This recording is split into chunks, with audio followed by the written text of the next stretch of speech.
Here we are at the US Open with Art Spander, an old friend and colleague, former correspondent of the Chronicle of San Francisco, now working for Bleacher Report. You can find him also on the website, artspander.com? Right, that's correct.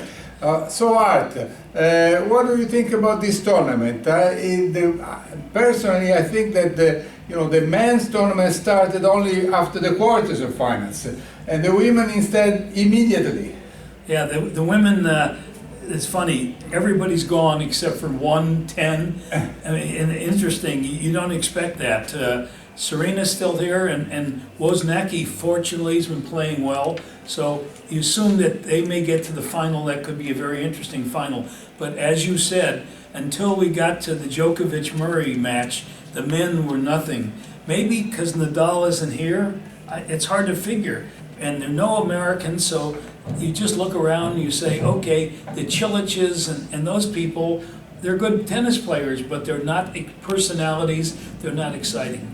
Yeah, well, funny thing is that at the semifinal of the US Open we have now as coach some of the former great players, because you have Becker for Djokovic, you have Chang for Nishikori, and then you have Ivanisevic for Cilic, and we have at this moment missing Edberg for Federer. But if Federer makes it through, we have the four big names. Yeah, somebody suggested they let the coaches play. I mean, tennis and golf are personality sports. You don't have a team.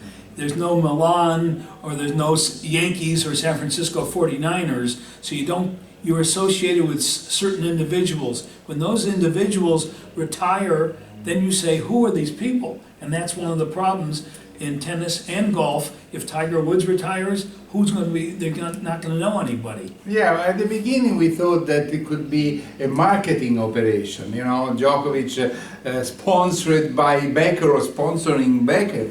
But now, I mean, if all these players are behind these new players and they all reach the semifinals, I mean, you start doubting, are they really good coach? Are they important, or it's just image? Image is very important, but the player, you have to have the player first. You have to have the Federers, the Nadals before Sampras and Agassi. You have to win, and then after you win, you have to have a personality that people say, hey, look at that person. I mean, Serena's got it, and of course, I guess in Italy, Panetta, would have it, and and Wozniacki. I think if she ever broke through, people would really know who she was and like her.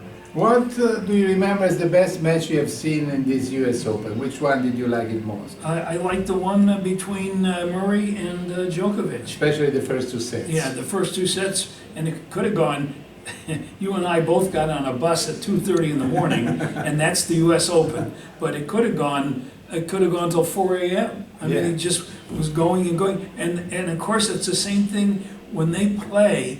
They both play from the baseline, and they're so tremendous hand-eye coordination. You say, how do they even hit the ball? And they hit it back 50 times, 40 times. So who is at the end the favorite of this tournament at this point? Djokovic. Djokovic in men's and Serena in women's? Yeah, and you have to go. I mean, if Djokovic gets to the finals, that's a pretty good year, huh? Loses in the finals of the French, wins the finals of Wimbledon, and in the finals of 3 of the 4, I think you're the best tennis player around. Nadal or no Nadal. Still, I'd like to see Djokovic versus Federer in the final, because Federer is not there.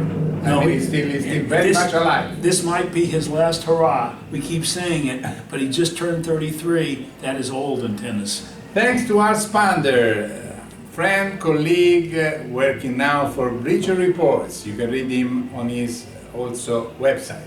Thanks, Art.